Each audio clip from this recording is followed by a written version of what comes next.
এরপরে দেখেন, আমরা কিন্তু ইফতারের পরে আমাদের পরবর্তী একটা কাজ আছে, সেটা হলো সলাতুত তারাউই। এটাকে বলা হয় কিয়াম। নবী করিম সাল্লাল্লাহু আলাইহি ওয়াসাল্লাম এপারে ইরশাদ করেন, মান কামা রমাদানা ঈমানা ওয়া ইহতিসাবা গুফিরা লাহু মা তাকদ্দামা মিন যামবি।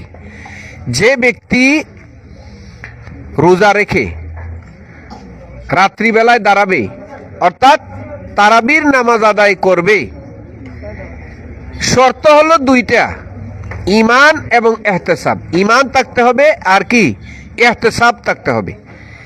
ঈমানটা কি? ঈমান হলো বিশ্বাস। ঈমান সবারই আছে, কম বেশি ঈমান সবার আছে, কিন্তু ভাই ইহতিসাবটা কিন্তু নাই।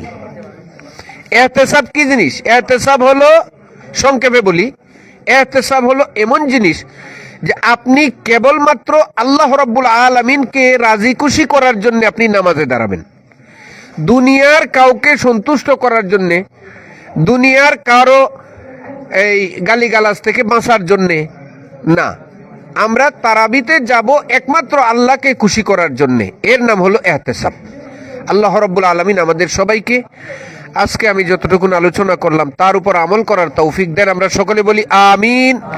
ওয়া হাযা আখিরু দাওয়ানা আলহামদুলিল্লাহি রাব্বিল আলামিন।